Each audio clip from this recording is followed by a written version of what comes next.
Le point de l'actualité en ce jeudi 2 octobre. Merci d'être au rendez-vous que nous entamons par un seul titre ce soir. Hajj 2014, l'ascension du mont Arafat se fera demain, vendredi, 9e jour du mois de Zulhijja. Signification, explication et recommandation. Cheikh Haladou Yahya nous dira tout dans quelques instants.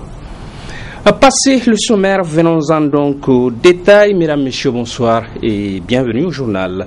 Le Hajj 2014, dis-je, 2 millions de pèlerins de par le monde sont sur place et demain, vendredi, 9e jour du mois de Zulhijja, se fera l'ascension du mont Arafat, une étape ultime du Hajj que nous explique le Cheikh Haladou Yahya.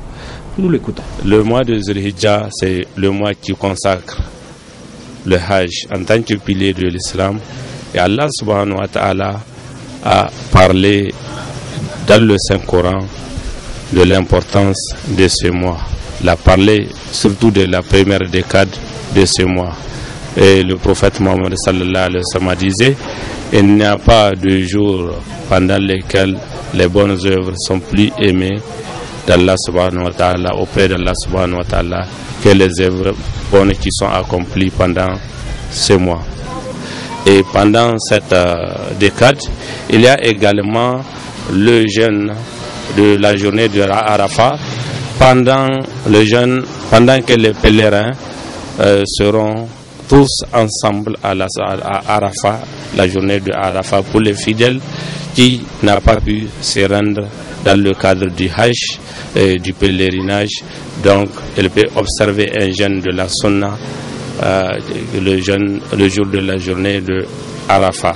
Celui qui a accompli ce jeûne, le prophète Mohammed sallallahu alayhi wa sallam a dit qu'il aura la rémission d'une année en péché, d'une année passée en péché, et il aura le pardon des péchés d'une année à venir.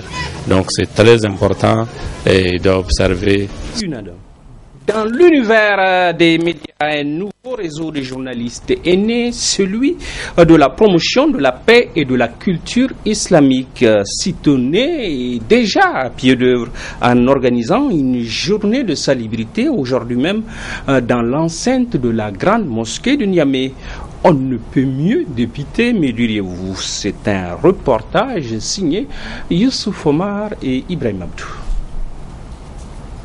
Armés de râteaux, pelles, brouettes, balais, les membres du réseau des journalistes pour la promotion de la paix et de la culture islamique n'ont qu'un objectif à atteindre à travers cette opération: rendre propre la grande mosquée de Niamey en cette veille de la fête de l'Aïd el-Kébir. Cette journée de salubrité s'inscrit dans le cadre du lancement officiel de nos activités, notamment en ce qui concerne le réseau des journalistes pour la promotion de la paix et de la culture islamique.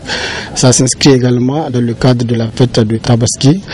Nous avons pensé aujourd'hui d'organiser cette journée de salubrité à l'occasion de la fête de Tabaski pour rendre plus propre la grande mosquée, parce que vous le savez sans nul doute, c'est la mosquée la plus grande au Niger, la mosquée à laquelle le jour de la fête, des milliers de fidèles musulmans vont se converger ici pour effectuer justement l'un des plus grands piliers en ce qui concerne la prière dédiée pour la fête d'Aïd el-Kébir. Notre réseau, c'est un réseau de jeunes qui vient de naître il y a 4-5 mois de cela.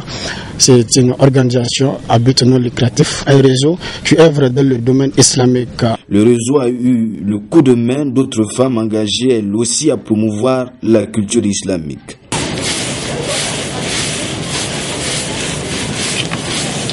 Composé de 11 membres, le réseau des journalistes pour la promotion de la paix et de la culture islamique qui lance ses activités par cette journée de salubrité envisage d'organiser d'autres activités, à savoir des conférences, débats, des séminaires dans l'optique d'enraciner la paix et la culture islamique au Niger. Et sans trop nous éloigner du sujet, poursuivons ce journal. L'Aïd el-Fitr, el-Kébir, pardonnez-moi, la Tabaski ou la fête du mouton au Niger, cette ambiance festive, joviale et conviviale à tous égards, rime avec une journée chaude et à l'odeur captivante des grillades. Et c'est tout un art, cette grillade où le piment rouge est au cœur de l'assaisonnement. Une de nos équipes s'y est intéressée et nous en parle avec force détail. Dépêchons-nous de voir. Du piment, il y en a en quantité sur le marché à l'approche de la fête de Tabaski. Un épice beaucoup sollicité par les consommateurs pour la cuisson de la viande. On est venu au marché acheter le piment pour la grillade. L'engouement suscité pour le piment en cette période fait l'affaire des revendeurs qui voient leur chiffre d'affaires grimper. On achète le sac de piment à 20 000 francs maintenant. L'année passée, il coûtait 55 000 francs. Donc on peut dire que ça va. Disponible à des prix abordables, le piment est utilisé dans la grillade le jour de la fête de Tabaski. Mon cadreur a déjà l'eau à la bouche, Sadoudoumi. Dans notre série reportage toujours, et pour coller à la période, nous marquons ce soir un arrêt, un focus, si vous préférez, sur la noix de Doum, appelée communément takodari. Cette noix de couleur blanche dont raffolent beaucoup de Nigériens qui passent des journées entières à en mâcher. Clin d'œil donc à cette bonne vieille habitude alimentaire. Voyons cela. En provenance de Torodi et d'Agadeza, le noix de Doum, communément appelé takodare, est une espèce de noix très appréciée par les Nigériens. Ainsi, on y trouve un peu partout dans les marchés et les commerçants s'en réjouissent. Je suis vendeur de noix de Doum. Ça fait 4 voire 5 ans que j'exerce cette activité. C'est un produit qui nous provient essentiellement de Torodi et Agadez. Je vends la tasse à 3500 francs CFA. Les gens viennent acheter et vraiment, Dieu merci. Je suis venu payer le noix de Doum pour le revendre. Je paye pour 5 000 voire 10 000. Je peux vendre pour 2500. Et vraiment, Dieu merci. Ces clients qui sont venus payer nous expliquent pourquoi ils consomment ces noix de Douma ou takodari. Bon, de temps en temps, Le noix de Doum. Je mange ça de temps en temps.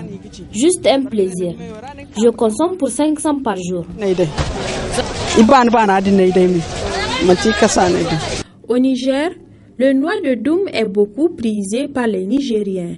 Les noix de Douma ou takodare sont produits en grande partie dans la région d'Agadeza. La tasse de ce produit se vend entre 3 000 et 3 500 francs et le sac à hauteur de 100 000 ou 120 000 francs CFA. En sport, la Fédération nigérienne de volley organise depuis hier à Niamey un stage national d'arbitre sur le beach volley, un savant dosage de cours théoriques et de pratiques sous la supervision d'un expert de la Fédération internationale de volleyball, nous rapporte Ibrahim Kikiré et Sadoudoumi. Petit à petit, le Niger devient un pays de beach volley, un travail de la Fédération nigérienne de volleyball reconnu par les instances mondiales de la balle au filet qui ont décidé de soutenir les initiatives de la FENIVOLLEY sur la formation des différents acteurs. Nous tenons également à remercier l'ensemble des stagiaires pour votre participation à ce stage. Chers stagiaires, je vous exhorte à faire part d'un comportement exemplaire et d'une assiduité hors pair. En effet, le Niger a désormais inscrit son nom en lettres d'or dans les annales de l'histoire du beach volley mondial à travers ses vaillants représentants qui 3 fois consécutives ont participé aux championnats mondiaux du beach volley. Ce qui permet au Niger d'occuper une place de choix dans la pratique du beach volley au plan régional et continental. De ce fait, la suprématie du beach volleyball nigérien doit être capitalisée, consolidée et étendue au plan national, au plan mondial plutôt. Après cet exploit, notre vœu est de voir dans un proche avenir au moins un Nigérien sur la liste d'arbitres internationaux de la Fédération internationale de volleyball. Et cela n'est possible qu'avec l'appui conséquent de notre ministère en charge du sport. Pour l'expert de la Fédération internationale de volleyball, le Niger a enregistré d'énormes succès au niveau du beach volley. Un résultat qu'il faut pérenniser. Je suis très surpris et agréablement surpris d'entendre une fois de plus déjà la qualité du jeu du Niger chez les jeunes, qualifiés 3 fois de suite au championnat du monde de volleyball de plage beach volley. En Belgique, on joue au volleyball de plage depuis une quinzaine d'années facilement. Jamais nous n'avons eu une équipe de jeunes qualifiés au championnat du monde. Alors, je ne sais pas comment vous faites. En tous les cas, c'est de très bon augure pour la suite. Je remercie la Confédération africaine de volleyball de nous donner la possibilité à nous, Fédération internationale, de venir donner un cours d'arbitrage de volleyball de plage. On va commencer par un cours national, c'est très important. Vous allez être les futurs éducateurs des sportifs et du développement du sport. Et c'est un sport qui se développe au niveau mondial d'une façon extraordinaire. Prenant la parole, le représentant du ministère de la Jeunesse et des Sports a prodigué des conseils aux stagiaires. Le présent stage, qui est une initiative de la Fédération nigérienne de volleyball en parfaite intelligence avec la Confédération africaine de volleyball et la FIVB, permettra de vulgariser davantage ces sports qui, il faut le reconnaître, a enregistré des résultats assez satisfaisants ces dernières années. Ils sont 26 participants qui vont suivre pendant une semaine des cours théoriques et pratiques sur l'arbitrage du beach volley. Une étape qui va leur permettre d'intégrer le sommet mondial des arbitres de beach volley. En sport, et hier toujours, l'équipe féminine de l'Alliance Sporting Club de la rive droite, toute heureuse, présentait les trophées qu'elle a remportés à une foule d'invités et d'admirateurs enthousiastes. C'était hier sur le terrain donc de l'université Abdou Moumouni de Niamey et sous les yeux admiratifs de Michel Dedi et Aboubakar Souley. C'est la joie et la satisfaction totale qui animent ces jeunes footballeuses et leurs présidents accompagnateurs. Que de prouesses réalisées en effet pendant cette période de grandes vacances qui s'achève.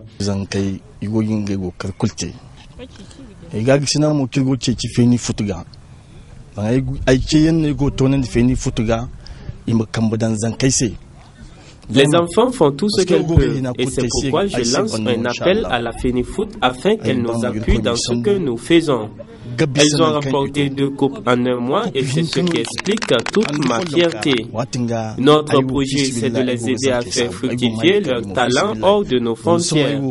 Déjà, je prépare une lettre et j'attends que la FENIFOOT nous aide dans ce sens.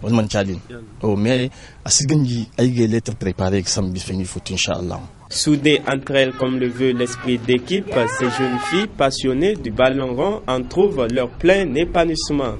On s'entend d'abord entre nous sur le terrain. On se donne à fond aussi pour pouvoir mériter ce trophée. Le football, c'est pas seulement un sport physique. Et on peut dire que c'est aussi moral parce que dans le foot, il y a le fair play. Je remercie d'abord mon président qui s'appelle Alagé. Vraiment, elle fait tout de son bien.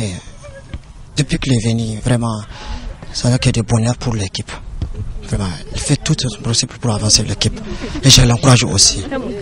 Vraiment. Créée il y a 2 ans, l'Alliance Sporting Club de la rive droite regroupe des jeunes footballeuses, des scolaires pour la plupart, qui ambitionnent de rayonner dans cette discipline sportive.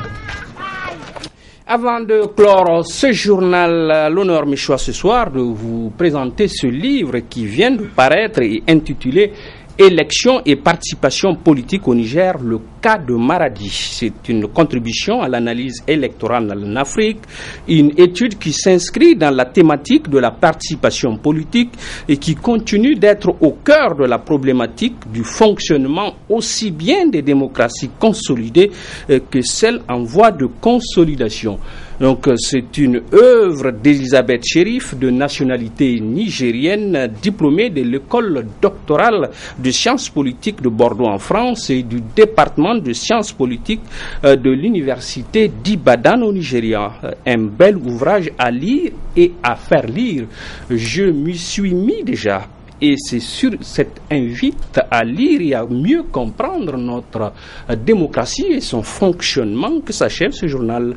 Merci de votre fidélité et continuez à nous suivre. Au revoir.